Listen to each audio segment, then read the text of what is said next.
positivity rate, both cumulative as well as weekly and daily, is declining across the country. There are certain states about which we will be sharing information with you where the positivity rate has seen an increase. So this is the overall picture. We have 7,900 cases per million. The active cases are only 1.34, यानी 1.5% से भी कम हैं active cases कुल cases का.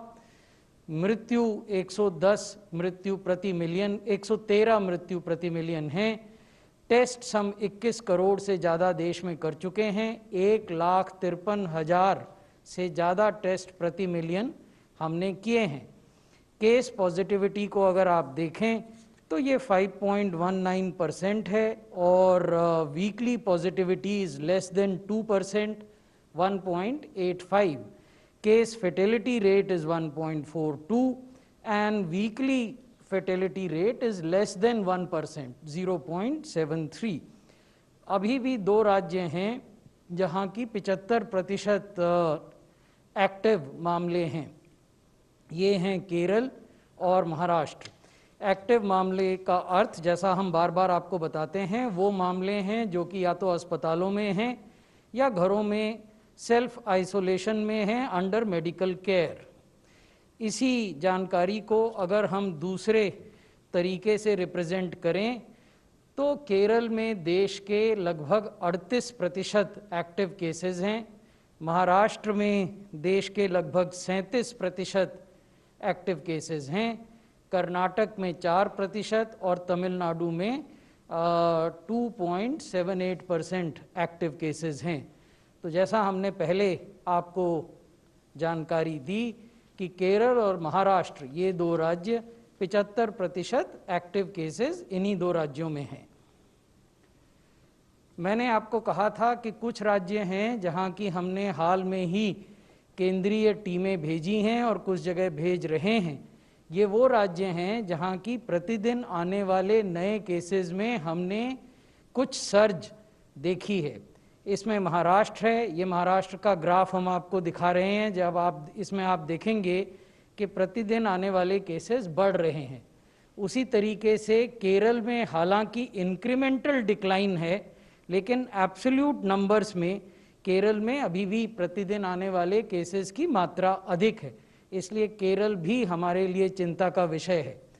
पंजाब में आप देखेंगे कि प्रतिदिन आने वाले नए केस लगातार बढ़ रहे हैं, तो इसलिए पंजाब चिंता का विषय है. छत्तीसगढ़ में आप देखेंगे कि हालांकि लगातार केसेस नीचे आ रहे थे, बीच में जो वो एक स्पाइक आपको दिख रहा है, Chhattisgarh reconciled its arrear cases, so that should not be taken into account. However, if we do not take that single spike into account, you will see that Chhattisgarh is also showing a increase in daily cases trajectory. Similarly, Chhattisgarh के पड़ोस में Madhya Pradesh, decline के बाद वहाँ फिर से प्रतिदिन का इंक्रीज देखा जा रहा है. और जम्मू कश्मीर में बॉर्डर लाइन केस है, क्योंकि लगातार घट रहे थे केसेस, फिर कुछ बढ़े और अब फिर कुछ कम हुए हैं. क्योंकि ये बिल्कुल क्लियर ट्रेंड नहीं है केसेस के घटने का, इसलिए केंद्रीय टीम जो हम भेजते हैं, हमने जम्मू कश्मीर में भी उसको डिप्यूट किया है. ये जो केंद्रीय टीमें भेजी गई हैं, इनमें जहां पब्लिक हेल्थ के लोग हैं, स्पेशलिस्ट ऑफ पब्लिक हेल्थ, वहीं एपिडेमियोलॉजिस्ट्स भी हैं, और उनका एक मैंडेट ये है कि वो पता लगाएं कि मुख्य कारण क्या है इन केसेस के बढ़ने का. क्या ये केवल कोविड अप्रोप्रिएट बिहेवियर न बरतने की वजह से केसेस बढ़ रहे हैं, या कोई सुपर स्प्रेडर इवेंट जैसी कोई घटना हुई है जिससे ये बढ़ रहे हैं, या अन्य क्या कारण है. हमने ये निर्देश भी दिया है इन केंद्रीय टीमों को कि ये जब अपनी इंस्पेक्शन और विजिट्स पूरी कर लें तो ये राज्य के मुख्य सचिव से और राज्य के जो स्वास्थ्य सचिव हैं उनसे विमर्श करने के बाद ही लौटें, ताकि वो उनको बता सकें कि क्या आगे की कार्रवाई की जानी है। We have advised the central teams that once their visits are over they must debrief the chief secretary of the state and the principal secretary health of the state so that they can share what are the specific steps to be taken and implemented by the states to contain this surge. ये जो मैं आपको बता रहा था कि लंबे समय से लगभग फरवरी के प्रथम सप्ताह से ही 100 से कम मृत्यु का जो ट्रेंड है वो बना हुआ है। ये दिखाता है कि हमारे अस्पतालों में हमारे डॉक्टर्स और हमारे पैरामेडिक्स किस बेहतर तरीके से कोविड के केसेस को ट्रीट कर रहे हैं, जिसकी वजह से इतनी लो मोर्टेलिटी हुई है। हालांकि कुछ भी मृत्यु जो कोविड से होती है वो चिंता का विषय है, दुख का विषय है, लेकिन इसमें संतोष की एक किरण ये है कि हम इसको नीचे के स्तरों पर रखने में कामयाब हुए हैं पूरे देश में। ये वैक्सीनेशन की स्थिति है आज 1 बजे तक की। टोटल वैक्सीनेशन 1,17,54,788 हैं। इसमें 68% हेल्थ केयर वर्कर्स को पहली डोज दी जा चुकी है और 62% हेल्थ केयर वर्कर्स को दूसरी डोज दी जा चुकी है। जब हम कहते हैं 62%, इसका मतलब वो है कि जो एलिजिबल हेल्थ वर्कर्स हैं, जो एलिजिबल हो गए, यानी जिनको पहली डोज दिए हुए 4 सप्ताह का समय बीत गया, वो जो यूनिवर्स है उसके 62% को दूसरी डोज दी जा चुकी है। फ्रंटलाइन वर्कर्स में 41% से कुछ अधिक लोगों को पहली डोज देश भर में दी जा चुकी है। ये वो राज्य हैं जो अच्छा कार्य कर रहे हैं। 75% से अधिक हेल्थ केयर वर्कर्स को पहली डोज देने वाले राज्यों में राजस्थान, हिमाचल प्रदेश, उत्तर प्रदेश, झारखंड, उत्तराखंड, मध्य प्रदेश, छत्तीसगढ़, लक्षद्वीप, गुजरात, उड़ीसा, त्रिपुरा और बिहार ये मुख्य हैं। और ये सब अधिकांश इनमें से बड़े राज्य हैं। तो ये अच्छी उपलब्धि इन राज्यों ने दिखाई है। 75% से अधिक हेल्थ केयर वर्कर्स को इन्होंने पहली डोज एडमिनिस्टर की है। लेकिन ऐसे भी राज्य हैं जिन्होंने 60% से कम पहली डोज एडमिनिस्टर की है हेल्थ केयर वर्कर्स को। उसमें कर्नाटका, अरुणाचल प्रदेश, गोवा, तेलंगाना, लद्दाख, तमिलनाडु, दिल्ली, नागालैंड, चंडीगढ़, पंजाब और पुडुचेरी। सबसे कम उपलब्धि पंजाब और पुडुचेरी में है, 39 और 33%, जो कि ज़्यादा चिंता का विषय है। हमने इन राज्यों से अलग से भी विमर्श किया है ताकि यहाँ भी गति को बढ़ाया जा सके। हेल्थ केयर वर्कर्स को सेकेंड डोज देने में जिन राज्यों ने अच्छा कार्य किया है वो 10 राज्य और संघ शासित क्षेत्र हैं। इन्होंने 75% से अधिक एलिजिबल हेल्थ केयर वर्कर्स को सेकेंड डोज भी दे दी है। इसमें त्रिपुरा, केरला, अंडमान एंड निकोबार, गुजरात, तेलंगाना, नागालैंड, लक्षद्वीप, दमन और दीव, लद्दाख और हिमाचल प्रदेश हैं। अब बात करते हैं फ्रंटलाइन वर्कर्स की। 9 राज्य और यूटीज ऐसे हैं जिन्होंने 60% से ज़्यादा और 92% तक फ्रंटलाइन वर्कर्स को पहली डोज दी है। दादरा और नागर हवेली ने 92% फ्रंटलाइन वर्कर्स को पहला डोज दे दिया है। राजस्थान ने 85% को दे दिया है। लक्षद्वीप ने 84%, गुजरात ने 80%, मध्य प्रदेश ने 77%, उड़ीसा ने 68%, त्रिपुरा ने 68%, हिमाचल प्रदेश ने 61% और उत्तराखंड ने 60% फ्रंटलाइन वर्कर्स को पहला डोज दिया है। हमें ये ध्यान में रखना चाहिए कि फ्रंटलाइन वर्कर्स को पहला डोज देने का जो सिलसिला है वो 2 फरवरी को शुरू हुआ था और आज जब हम आपसे बात कर रहे हैं तो 23 फरवरी है, यानी 21 दिन में इन राज्यों ने 60% से ज़्यादा लोगों को पहली डोज दी है। लेकिन यहाँ भी स्थिति कुछ राज्यों में संतोषजनक नहीं है। आप देखेंगे कि पुडुचेरी में केवल 6% को पहला डोज दिया जा सका है फ्रंटलाइन वर्कर्स में से। आसाम में 13% को, मणिपुर में 15%, मेघालय 15%, मिजोरम लगभग 16%, अंडमान एंड निकोबार 18%, अरुणाचल प्रदेश 19%, तमिलनाडु 21%, चंडीगढ़ 23% और गोवा 24%। तो ये वैक्सीनेशन की स्थिति है आज जब हम आपसे बात कर रहे हैं। धन्यवाद। धन्यवाद सर। मैं रिक्वेस्ट करता हूँ मेंबर हेल्थ नीति आयोग से, सर आप थोड़ा ब्रीफ करें सर। धन्यवाद। इस वीक के अपडेट के बाद एक एडिशनल इंफॉर्मेशन आपके साथ साझा करेंगे। वो इशू आ रहा है कि महाराष्ट्र में और केरल में जो आउटब्रेक बढ़ी है अब पिछले कुछ दिनों में, जिसके कि बारे में डिटेल में अभी आपके सामने प्रस्तुति की गई, क्या उसमें ऐसा तो नहीं है कि जो नए वेरिएंट्स हैं, म्यूटेशंस हैं, उनका कोई रोल है?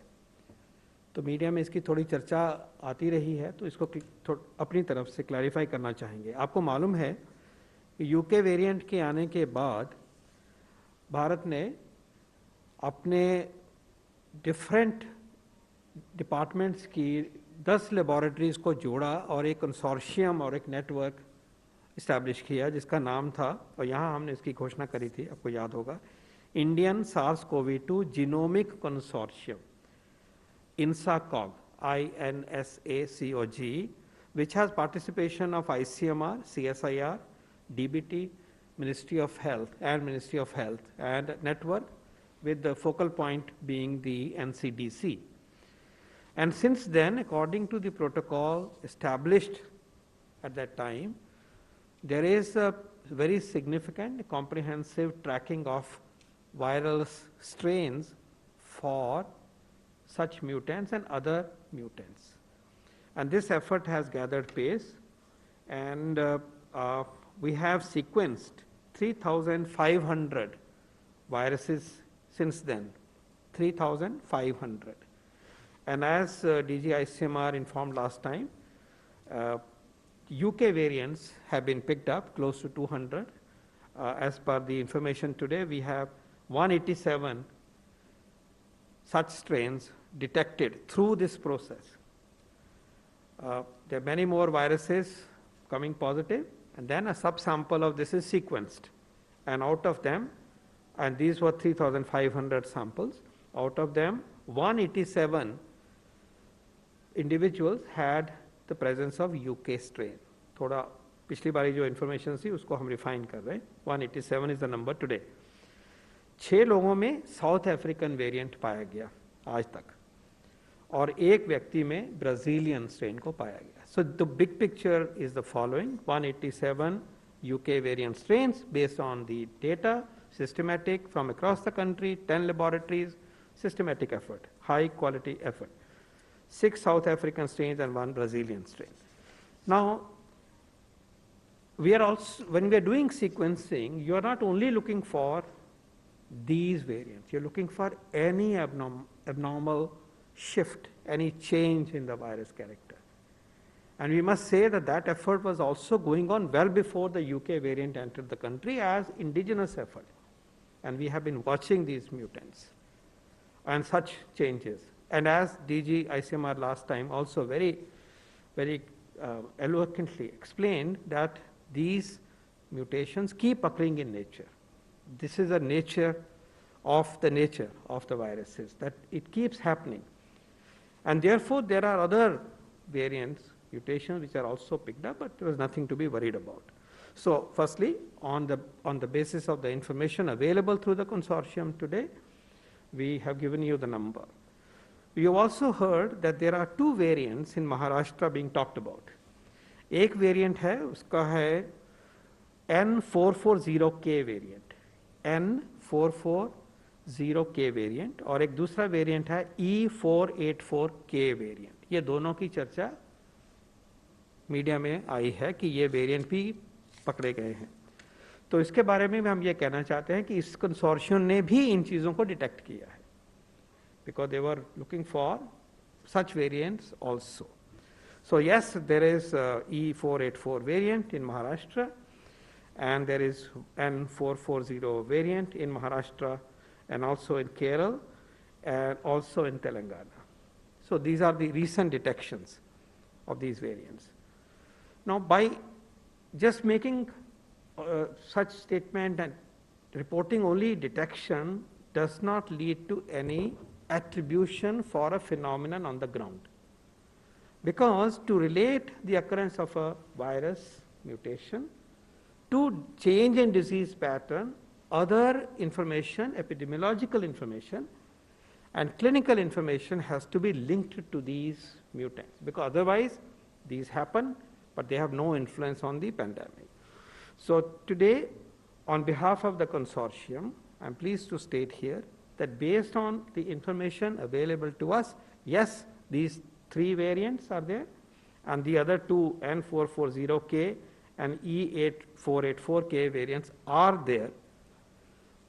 But there is no reason today for us to believe, on the basis of scientific information, that these are responsible for the upsurge of the outbreak that you see in some districts of Maharashtra, as also in Kerala. So in a nutshell, we would like to apprise you today that we are constantly watching the behavior of mutations in our country, not just the 3 famous ones, but also some that were picked up very much in India and others potentially, because when you do sequencing, you can look at any mutation, mutation of interest as well as unforeseen mutation. But you attribute its effect only when you relate it to transmissibility or excess mortality or any unusual behavior. Today, based on the information and as analyzed and understood by a very eminent scientific advisory group of INSACOG, we would like to state and underline the fact that we do not see attribution of mutant strains to the upsurge of the infection that you have seen in some of the districts. But this is, remember, work in progress, and a very eminent team, not only belonging to those 10 laboratories, which are top-notch laboratories of the country, but also independent scientific advisory group, which is also overseeing the data that comes through. We'll continue to watch the situation. We are fortunate that such a serious and deep and high-quality scientific enterprise is available to us, and that watch will continue with full responsibility. Dr. Bhargav, would you like to add to your understanding on this? I think I would just add that as of now, this surge cannot be linked to the variants. However, the proper use of masks should definitely continue across the country. COVID-appropriate behavior should continue, and we should avoid mass gatherings. I would like to re-emphasize all the 3 points that Dr. Bhargav has made and remind us all that we are still vulnerable, a theme that we have brought forth to you very repeatedly to you and very passionately to you, that this virus is still around. It surprises us. And there are many things about the virus and its epidemiology we do not know, and therefore we have seen that even when high-intensity pandemic has taken place in a city like Pune, the resurgence of cases happens. And of course, remember that other than the very high-density cities, a lot more of other cities are vulnerable more than the ones that have already experienced, going by the Sero survey data, that sero prevalences are lower outside the urban conglomerates, and those populations are vulnerable. And in today's time, there is population exchange, and the virus travels with people. Virus likes parties and mass gatherings. Bheed chahiye, badi gatherings chahiye, and these can also then emerge as super spreading events and so on. So therefore, again, we would underline the fact that COVID-appropriate behavior, individual precautions such as mask, physical distancing, hand washing, and not getting into mass gatherings, large groups, continues to be relevant today, as also the societal and the government responsibility to test, to track, to trace, to isolate, to quarantine, so that the chains of transmission of the virus are broken. We are fortunate that we have the next tool, the most novel tool, additional tool in the form of vaccination to break this chain of transmission. That work, as you have seen, has picked up. But as we go along, the other tools, the classical tools that we just now referred to, continue to be important. They are not to be excluded even when we are going for an intense vaccination drive. And therefore, today there is a reality check by way of seeing an upsurge which was not there. For some time back, we were doing very well. These are warning signals to us, and we must therefore use the armamentarium that we have to curb this and to make sure our country stays safe. Thank you. Dhanyavad, sir. Friends, now we can take some questions if there are any. 100. Very good.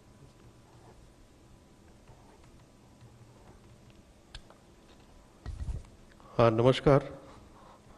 Here. I am Sandeep from Bartaman newspaper. Doctor Bhargava जैसे कह रहे हैं कि पूरा भारत में mask जरूरी है, भीड़ से दूर रहना है, लेकिन सामने 5 स्टेट्स का इलेक्शन आ रहा है जिसमें भीड़ नॉर्मल फेनोमेनन है. तो उसके लिए क्या जो मीटिंग मिचिल जो भी होगा उसका कुछ अपर लिमिट होगा कि इतना लोग जा सकते हैं, इससे ज़्यादा नहीं, जैसे शादी में हुआ है, ऐसा कुछ प्लान है? समय समय पर एसओपी निर्गत किए जाते हैं भारत सरकार के गृह मंत्रालय द्वारा, जिसमें ये बताया जाता है कि रिलीजियस स्थानों पर, पॉलिटिकल गैदरिंग्स में या क्लोज्ड स्पेसेस में किस प्रकार की सावधानियां बरती जानी है और क्या संख्या परमिटेड है. इसी तरीके से बसों में, ट्रेन में और मेट्रो रेल में कितने लोग बैठ सकते हैं उसकी सीमा भी समय समय पर निर्धारित की जाती है. ये जो एसओपीज़ हैं ये भारत सरकार के स्वास्थ्य मंत्रालय के वेबसाइट पे भी उपलब्ध हैं और भारत सरकार के गृह मंत्रालय के वेबसाइट पे भी उपलब्ध हैं और राज्यों से शेयर किए जाते हैं. Number 9. I think all the details are there. We'll just have a look at it. Sir, you mentioned that there are 2 variants that have been found in Maharashtra. While you are saying that it cannot be attributed to the surge, but what is the information that we have about these 2 variants so far? Would we call it an Indian strain, and do we know about anything about its transmissibility? What are the details that we have so far about these 2 variants? जो ये 2 variants हैं ये पहले भी detect हुए हैं हमारे system में, well before the INSACOG was established. जैसे कि E484K जो है वो मार्च और जुलाई के आसपास भी विजिबल था और इसका कोई इफ़ेक्ट नहीं था. तो ऐसे ही दूसरा वेरिएंट भी पहले भी नोन है कि रहा है और इसका कोई असर नहीं था. लेकिन इस चीज़ को बिल्कुल डेफिनेटिव तरीके से कहना कि जो आज हो रहा है वो उनके साथ इन चीज़ों का रिलेशन है कि नहीं है, this is work in progress. Today all we can say is we don't have any scientific evidence available to us today, and we are looking for evidence systematically which makes any attribution possible. Thank you. 65. Sir, आज अजीम प्रेम जी साहब ने कहा है कि अगर निजी क्षेत्र को इनरोल किया जाए वैक्सीनेशन प्रोग्राम में तो 60 करोड़ वैक्सीन लग सकती हैं, 60 दिन में ही 50 करोड़ वैक्सीन लग जाएंगी. तो क्या ये सत्य है और क्या ये हो सकता है, और क्या ऐसा सरकार का कोई प्लान है निजी क्षेत्र को वैक्सीनेशन प्रोग्राम में इनरोल करने? निजी क्षेत्र सरकार के विभिन्न स्वास्थ्य कार्यक्रमों में बहुत गहरी भूमिका निभा रहा है. वैक्सीनेशन की बात पर मैं आऊँगा. भारत सरकार के आयुष्मान भारत प्रधानमंत्री जन आरोग्य योजना में जो 24,000 अस्पताल देश भर में कैशलेस ट्रीटमेंट देते हैं, उन 24,000 अस्पतालों में से 11,000 अस्पताल निजी क्षेत्र के हैं और ये पिछले 2 साल से इन्वॉल्वमेंट है आयुष्मान भारत पीएम जय में निजी क्षेत्र का। उसी प्रकार भारत सरकार की central government health scheme CGHS पूर्णतः निजी क्षेत्र पर आधारित है। केवल CGHS की डिस्पेंसरीज को अगर छोड़ दें, सो अधिकांश अस्पताल वहाँ जो 800 से अधिक हैं, more than 800 private hospitals which involves all the big chains are already part of CGHS. More than 11,000 hospitals which involve prominent private hospitals are already part of Ayushman Bharat Pradhan Mantri Jan Arogya Yojana. Coming to vaccination, 2 तरह के vaccination इस देश में अभी हो रहे हैं और शीघ्र ही तीसरे प्रकार का जो कि पॉपुलेशन प्रायोरिटी ग्रुप्स का होगा वो प्रारंभ होगा। तो जो 2 अभी हो रहे हैं वो हैं हेल्थ केयर वर्कर्स के और फ्रंट लाइन वर्कर्स के। औसतन एक दिन में 10,000 अस्पतालों का उपयोग इन वैक्सीनेशंस के लिए किया जाता है। इन 10,000 अस्पतालों में 2,000 अस्पताल प्राइवेट सेक्टर के हैं। तो ये तथ्य मैं आपके सामने रखना चाहता था ताकि ये स्पष्ट हो जाए कि प्राइवेट सेक्टर की महत्ता, प्राइवेट सेक्टर का फोर्स मल्टीप्लायर वाला जो रोल है उससे केंद्र सरकार अवगत है और उसका उपयोग करती रही है। वैक्सीनेशन में आने वाले दिनों में आप देखेंगे कि बड़ी संख्या में प्राइवेट सेक्टर के अस्पतालों का उपयोग हम करेंगे वैक्सीनेशन की गति को और वैक्सीनेशन के कवरेज को बढ़ाने के लिए। 39। तो आप देख रहे थे स्वास्थ्य मंत्रालय की प्रेस कॉन्फ्रेंस। देश में